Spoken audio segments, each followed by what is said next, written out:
오늘 말씀은 사무엘 하 21장입니다. 구약성경 499페이지.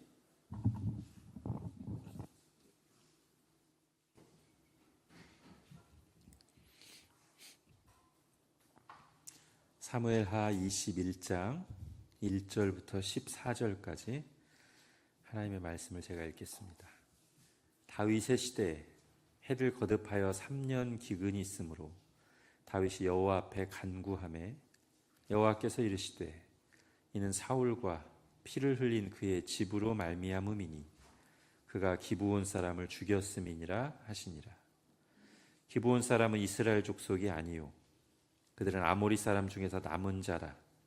이스라엘 족속들이 전에 그들에게 맹세하였거늘 사울이 이스라엘과 유다 족속을 위하여 열심히 있으므로 그들을 죽이고자 하였더라.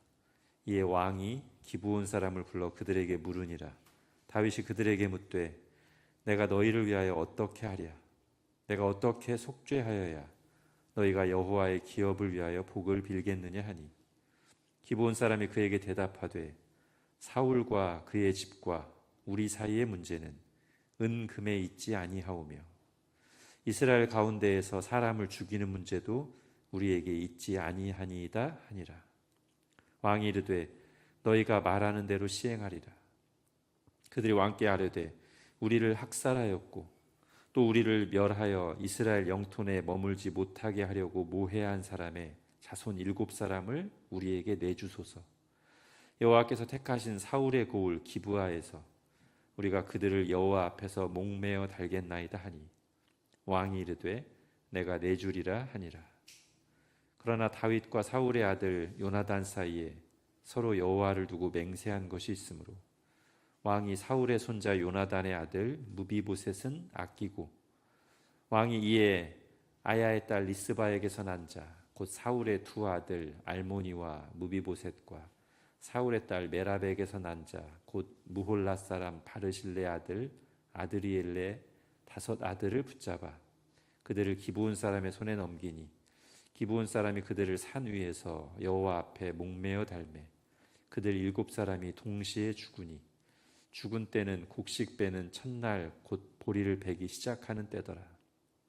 아야의 딸 리스바가 굵은 배를 가져다가 자기를 위하여 바위 위에 펴고 곡식 베기 시작할 때부터 하늘에서 비가 시체에 쏟아지기까지 그 시체에 낮에는 공중에 새가 앉지 못하게 하고 밤에는 들짐승이 범하지 못하게 한지라.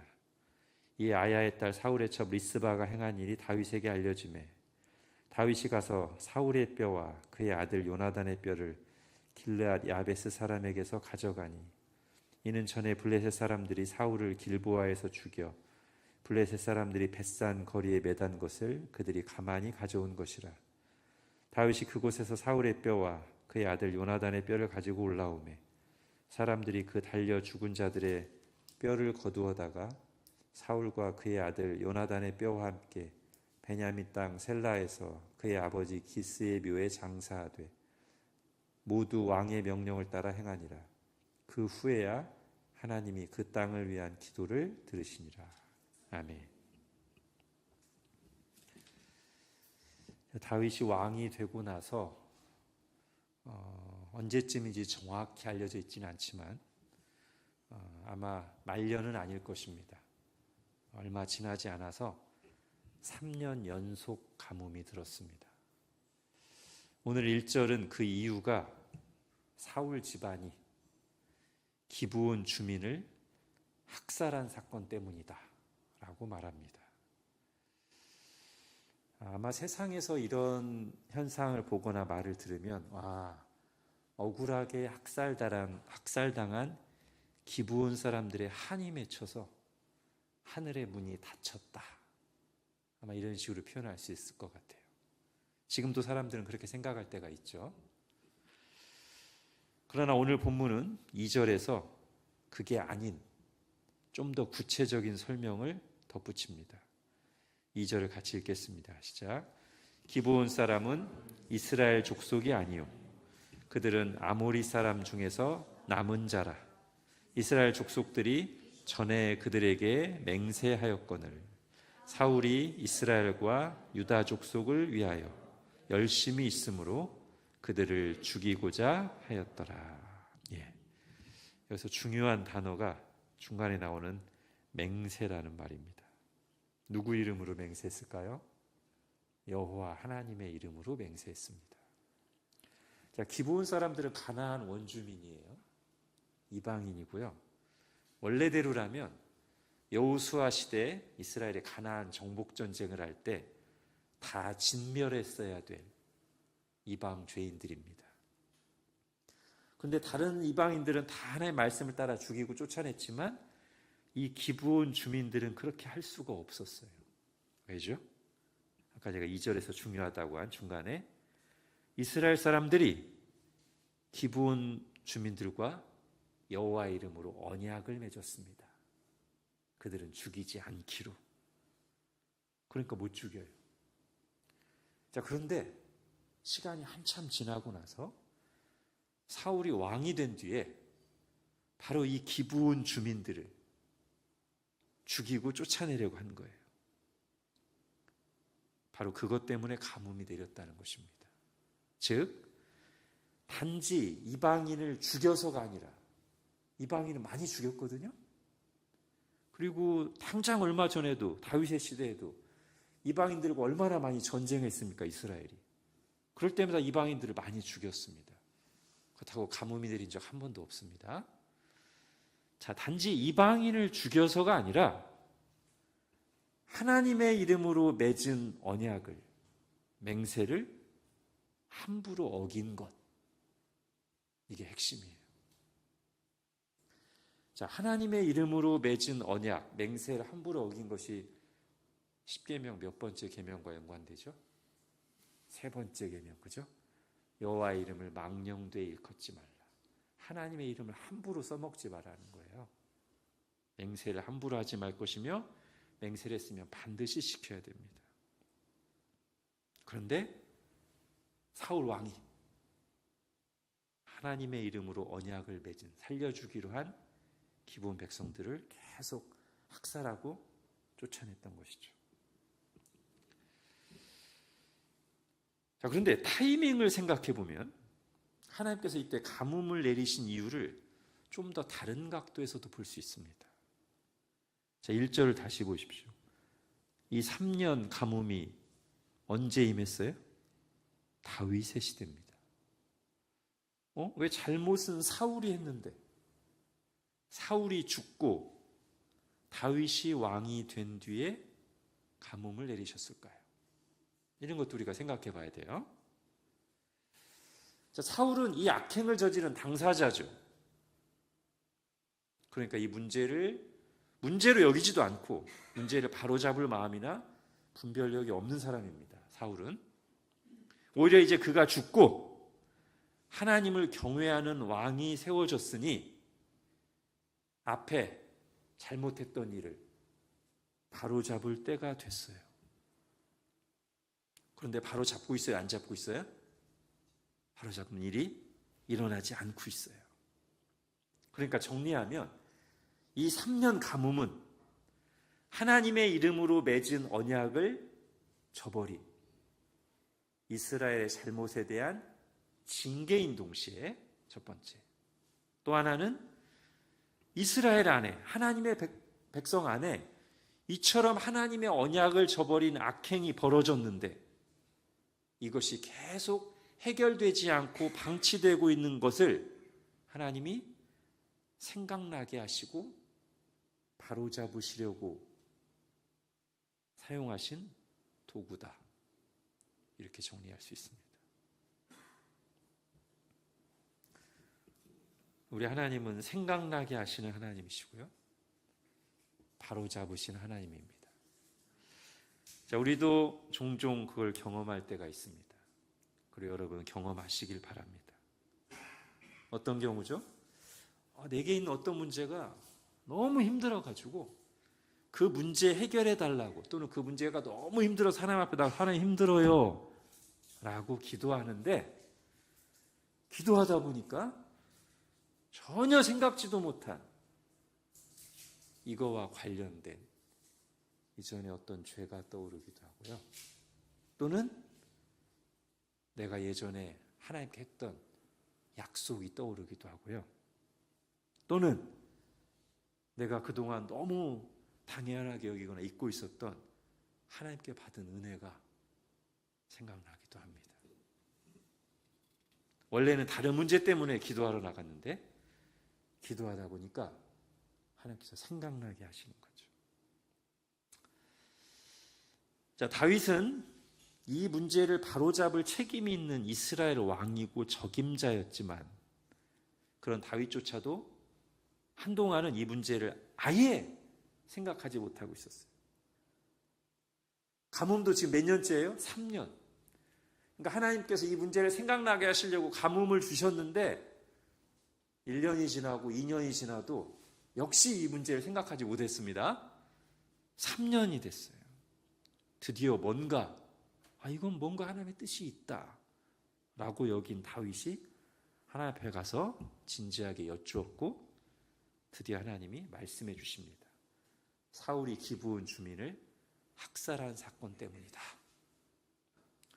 다윗은 즉각 행동에 돌입합니다. 기브온의 대표들을 불러서 그들의 마음을 어루만지면서 내가 어떻게 해야 되겠냐. 기브온 주민들의 요구는 분명했습니다. 이 문제의 책임자인 사울, 그리고 사울 집안이 바로 이 피해 책임이 있는데 그 사울 집안 남자들 7명을 내어주십시오. 우리가 사울의 땅에서 그들을 목매달겠습니다. 다윗이 그들의 요구대로 합니다. 그런데 요나단의 아들 무비보셋은 제외시킵니다. 뭐요? 자기랑 가까운 아끼는 사람은 빼는 거? 공평하지 못한 처사일까요? 아니요. 훨씬 중요한 이유가 있습니다. 7절을 보십시오. 같이 읽겠습니다. 시작. 그러나 다윗과 사울의 아들 요나단 사이에 서로 여호와를 두고 맹세한 것이 있으므로 왕이 사울의 손자 요나단의 아들 무비보셋은 아끼고. 아까 제가 2절을 읽을 때 굉장히 중요한 단어가 있다고 했죠. 맹세. 지금 이 맹세를 어겨서 발생한 문제잖아요. 이 가뭄이. 근데 지금 7절에 보니까 또 뭐가 나와요? 다윗과 요나단 사이에 뭐가 있었습니까? 여호와를 두고 맹세했어요. 여호와 이름으로 맹세했습니다. 그 맹세를 지키기 위해서 요나단의 아들 무비보셋은 제외시킨 거예요. 여러분 생각해 보십시오. 지금 사울이 여호와 이름으로 맺은 언약을 함부로 깨뜨려서 이 문제가 발생했는데 그걸 바로잡겠다고 하면서 여호와 이름으로 맺은 또 다른 언약을 깨뜨리면 될까요? 안 될까요? 안 되죠. 문제를 해결하려다가 또 다른 문제를 만드는 꼴이 되잖아요. 자, 하나님이 지금 무엇 때문에 가뭄을 내리셨는가를 정확히 안다면 결코 그래서는 안 됩니다. 그러니까 이런 거예요. 지금 이 문제가 기브온 주민들의 원통한 마음, 그들의 감정만 풀어주는 게 이 문제의 본질이 아니라는 거예요. 이 문제의 핵심은 뭐라고요? 하나님과의 언약을 깨뜨린 거예요. 이걸 놓치고 기브온 사람들의 원통한 마음만 달래려다가 또 다른 맹세를 깨뜨리게 되면 이건 지금 죄가 2배로 커져요.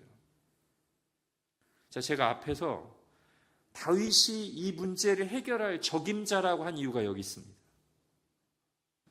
다윗은 하나님을 경외하는 사람입니다. 하나님의 관점에서 뭐가 중요한지, 뭐가 문제인지를 분별할 줄 아는 사람입니다. 하나님의 이름을 가볍게 대하지 않는 사람이죠. 바로 이 부분에서 자기 방식대로 열심을 내다가 하나님의 이름으로 맺은 언약을 깨뜨린 사울과 완전히 대비돼요. 여러분 2절 보세요. 2절에 보면 사울이 이스라엘과 유다 족속을 위하여 열심히 있으므로. 사울이 열심히 있거든요. 사울이 2번 버림받은 불순종에서도 다 전쟁 열심히 하고 하나님께 제사 열심히 드렸어요. 근데 항상 그렇게 열심을 내다가 하나님의 말씀을 저버려요. 다윗은 달라요.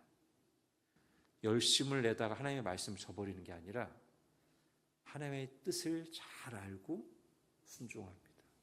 그러니까 이 일의 적임자인 거죠.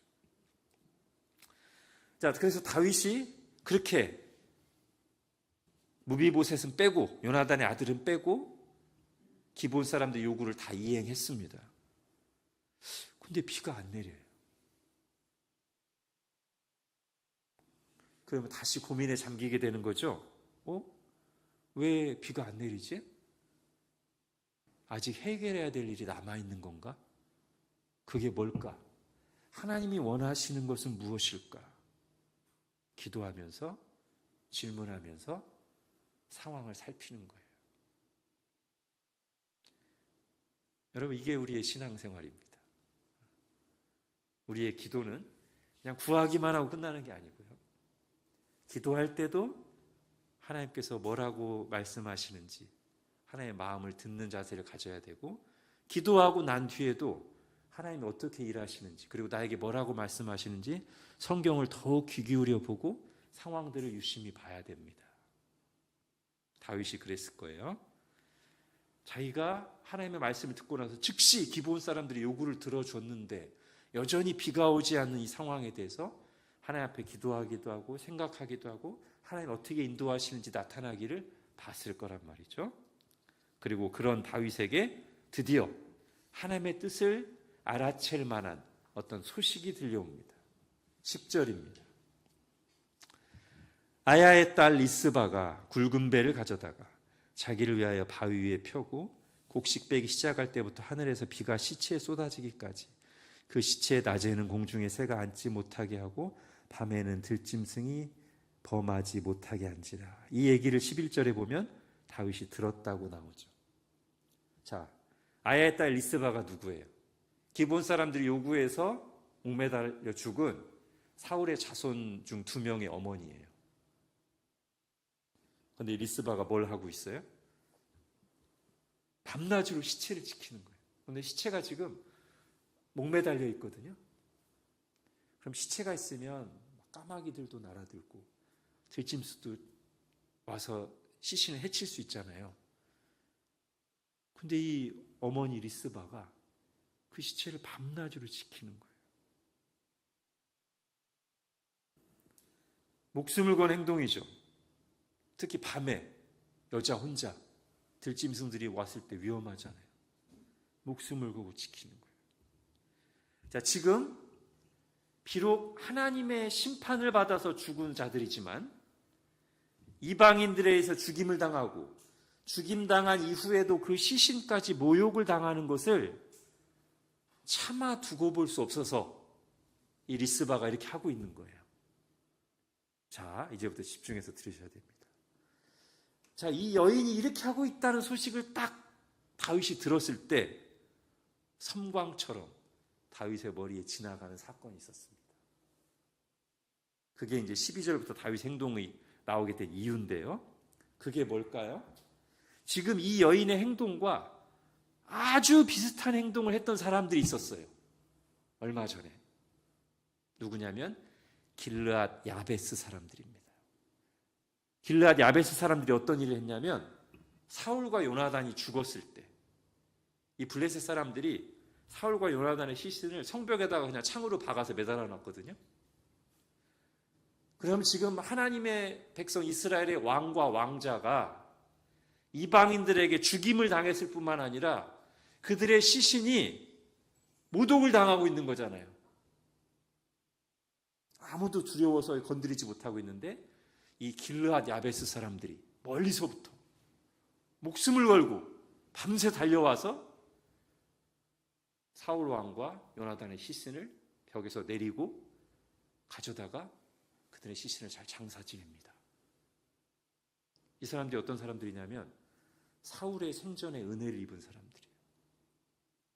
그때도 다윗이 이 얘기를 듣고 그들에게 상을 줬거든요. 자, 이들이 한 일이 뭐냐면 비록 사울이 하나님의 심판에 의해 죽었지만 이방인들에게 죽임을 당하고 그 시신이 여전히 모욕을 당하고 있을 때 그 사울에게 생전에 은혜를 입었던 사람들이 와서 목숨을 걸고 그 시신을 거두어 간 거잖아요. 근데 지금 아야의 딸 리스바가 똑같이 하고 있다고요. 생전에 사울의 은혜를 입었던 사람으로서 비록 이 두 아들이 하나님의 심판을 받아 죽은 거지만 그 시신이 이방인들의 죽임을 당하고 모욕을 당하고 있을 때 그 시신까지 모독당하지 않도록 계속 지키고 있는 거잖아요. 목숨을 걸고. 자, 이게 지금 다윗의 머리에 딱 떠올랐어요. 그러자 꼬리에 꼬리를 무는 또 하나가 생각났습니다. 다윗이 지켜야 될 맹세가 하나 또 있었어요. 다윗이 생전에 요나단하고만 맹세를 한 게 아니라 사울하고도 맹세를 한 적이 있습니다. 언제냐면 다윗이 사울을 죽일 수 있는데 살려준 적이 두 번 있죠. 첫 번째 사울을 죽일 수 있었는데 살려줬을 때 사울이 막 감동해가지고 그래 다윗 네가 왕이 될 거야 라고 하면서 다윗에게 맹세를 하나 하자고 해요. 제가 읽어드릴게요.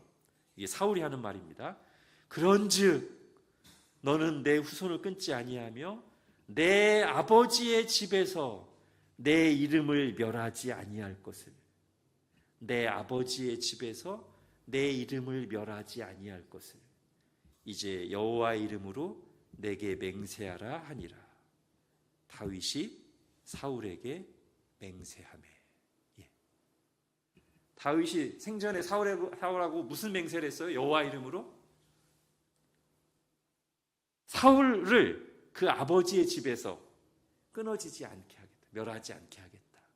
이런 맹세를 했었단 말이에요. 그런데 그 이후에도 사울에게 막 쫓기고 뭐 왕이 되고 하면서 잊어버리고 있었겠죠. 다. 그러다가 이번에 이 사건을 겪으면서 특히 그 리스바가 하는 일을 보고 길르앗 사람들이 옛날에 사울의 시신과 요나단의 시신을 거두었던 것까지 생각하고 나서 아차, 내가 그때 사울에게 맹세했던 게 있는데 라고 떠올랐어요. 그래서 이제 12절을 보십시오. 오늘 본문에. 그래서 이 일을 하는 겁니다.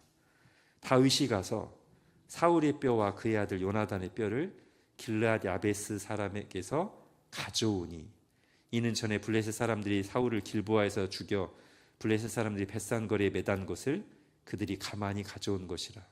다윗이 그곳에서 사울의 뼈와 그의 아들 요나단의 뼈를 가지고 올라오매 사람들이 그 달려 죽은 자들의 뼈를 거두어다가, 그 다음을 잘 보세요. 사울과 그의 아들 요나단의 뼈와 함께 베냐민 땅 셀라에서 그의 아버지 기스의 묘에 장사를 지내줍니다. 드디어 비로소 사울의 뼈를 사울 조상의 묘에다가 가서 장사를 지내줬단 말이에요. 아까 사울이 맹세해달라는 게 뭐였어요? 나를 내 아버지의 집에서 끊어지지 않게 해달라, 멸하지 않게 해달라고 했잖아요. 이걸 이렇게 적용하는 거죠. 사울의 뼈를, 시신을 거두어다가 사울의 조상들의 묘, 사울 아버지의 묘에 같이 장사 지내줌으로써 사울에게 생전에 했던 맹세를 이때 지킨 거예요. 즉 처음부터 쭉 보면 사울이 기브온 주민과 여호와의 이름으로 맺은 언약을 깨트려서 이 가문 문제가 발생했는데 그 문제를 바로잡다가 다윗도 과거에 여호와의 이름으로 맹세했던 일들을 하나둘 떠올리게 되는데 먼저는 요나단과 맹세했던 일을 떠올려서 요나단의 아들 무비보셋은 먼저 제외하고, 근데 그것으로 끝난 줄 알았는데 다 했는데 비가 안 와요? 뭐지? 계속 생각하다가 리스바가 한 일을 보고 옛날 길르앗 사람들 일까지 생각하고 나서 아차, 내가 사울하고도 맹세했었지. 사울이 중요한 게 아니라 사울하고 맹세할 때 누구의 이름으로 맹세했어요? 여호와의 이름으로 맹세했잖아요. 요나단은 착한 사람이니까 요나단하고 맹세한 거는 지키고, 사울은 못된 놈이니까 사울하고 맹세한 것은 여호와의 이름으로 맹세해서도 우습게 여긴다? 아니요. 그럴 수 없어요. 중요한 건 여호와의 이름으로 맹세한 거예요. 다윗이 거기까지 생각하고 다 지킵니다. 그리고 하나님 편에서 생각하면 하나님이 그렇게 하기를 바라신 거예요. 지금 다윗에게. 어떻게? 3년 가뭄을 내림으로써 사울이 맹세를 어기고 잘못했던 악행을 바로잡게 하셨을 뿐 아니라 바로 비를 내려주시지 않음으로써 다윗에게 다윗 자신이 옛날에 맹세하고 아직 온전히 지키고 있지 않던 일들도 생각나게 하시고 그것까지 다 처리하도록 하나님이 인도하시고 생각나게 하시고 기다려주신 거예요. 만약에 7명만 딱 내달았을 때 비가 바로 왔으면 다윗도 생각 안 하고 지나갔겠죠.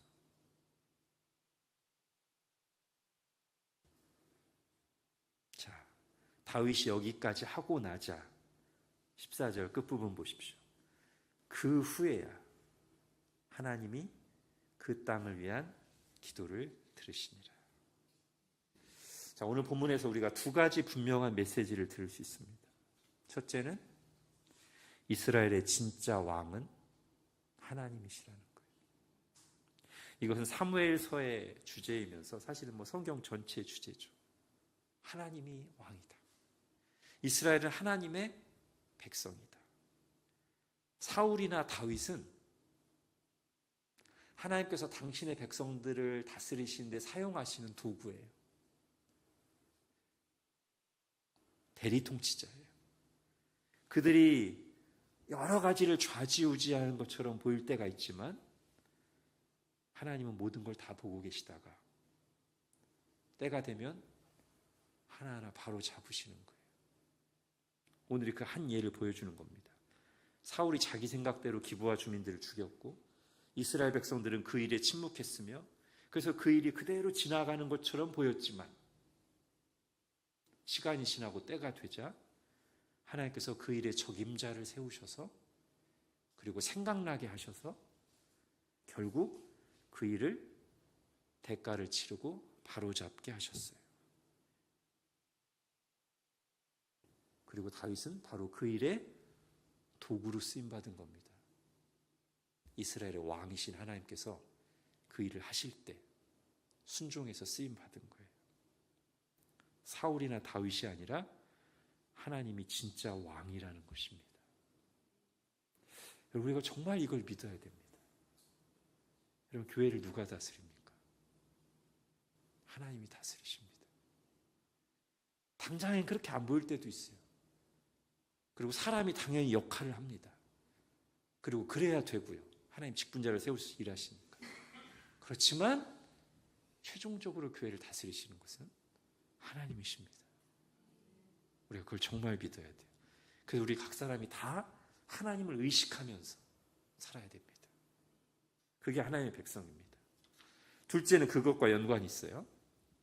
오늘 본문에서 키워드가 뭐라고 있습니까? 맹세라고 있죠. 하나님 앞에서 하나님의 이름으로 한 언약, 서원, 약속, 맹세, 이걸 절대 가볍게 여기면 안 됩니다. 오늘 본문에서 그게 핵심 주제예요.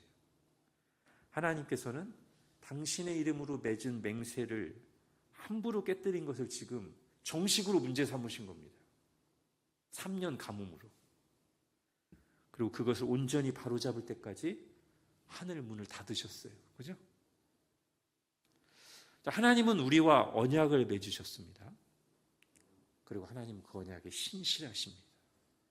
동시에 우리에게도 그 언약에 신실할 것을 요구하십니다. 하나님의 이름을 망령되게 부르면 안 될 뿐더러 우리가 하나님 앞에서 약속한 것들 가볍게 여기면 안 돼요. 저와 여러분은 이미 하나님 앞에서 몇 차례 맹세를 했습니다. 세례 받을 때, 직분을 받을 때, 또는 직분자를 세울 때 여러 과정에서 저 여러분 하나님의 이름으로 이미 맹세를 했습니다. 또 개인적으로 아마 하신 분들도 있을 거예요. 개인적으로 서원하신 분이 있을 수 있고 꼭 서원은 아니어도 약속한 적도 있을 수 있습니다. 어려울 때 기도하면서 하나님 이거 해주시면 하고 약속한 적도 있을 것이고 또는 은혜 가운데 제가 헌신하겠다고 약속한 적도 있을 것이고,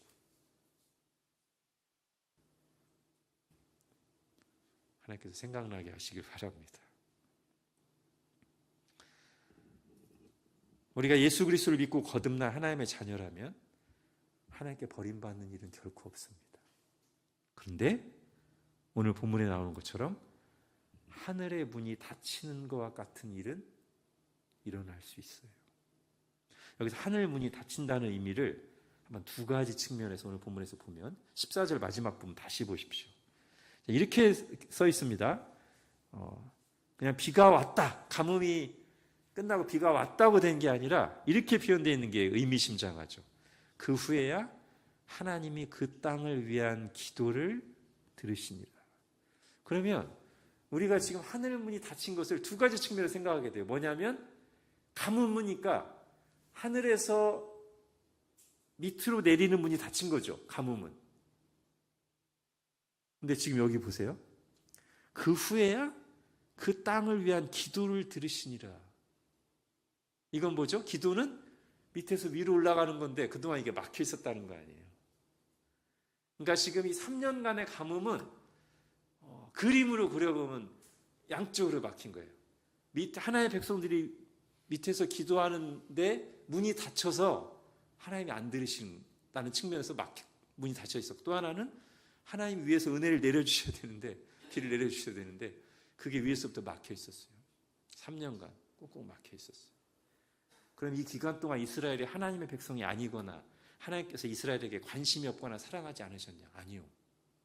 그렇지 않습니다. 그런데 이유가 있으셔서 이들에게 바로잡아야 될 문제가 있기 때문에 하나님과의 관계를 바르게 할 필요가 있어서 하나님께서 의도적으로 이것을 생각나게 하시고 개선하시려고 잠시 문을 닫으신 거예요. 자, 모순처럼 들리겠지만 이렇게 말할 수 있습니다. 하나님께 나오게 하시려고 하나님께서 잠시 동안 문을 닫으셨어요. 나오게 하려면 문을 열어놔야 되잖아요. 그죠? 근데 문 열어놓고 있는데 아무도 관심이 없고 막 딴짓하고 있어요. 그래서 한동안 문을 닫아놨어요. 오히려 녹화하고 문을 들어오게 하려고. 이렇게 생각할 수도 있습니다. 오늘 언약이라고 했는데 언약 약속이잖아요. 우리가 기도하면 하나님이 들으시겠다는 게 약속이죠. 그런데 우리는 하나님의 약속을 우습게 여기고 어기면서 내가 기도하는 거는 하나님이 약속하신 대로 들어주셔야 돼요 라고 요구하는 거 안 맞잖아요. 물론 오해하시면 안 됩니다. 우리가 약속 하나 안 지켰다고 해서 하나님이 너는 약속 안 지키는데 안 지켜야 돼 해서 하나님이 꽁 하셔가지고 그러시는 분은 아니에요.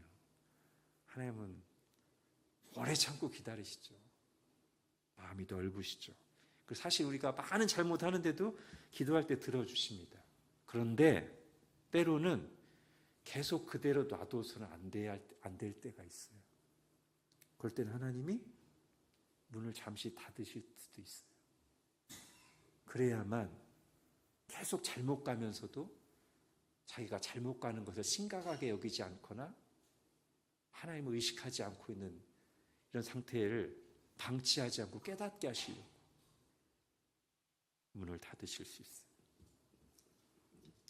오늘 그런 일이 일어났고 그 일을 하나님께서 다윗과 이스라엘 백성들은 까맣게 잊고 방치하고 있었지만 하나님께서는 그런 이스라엘을 방치하지 않으시고 어느 시점에선가 생각나게 하시고 그리고 그것을 사람을 통해서 바로잡게 하셨습니다.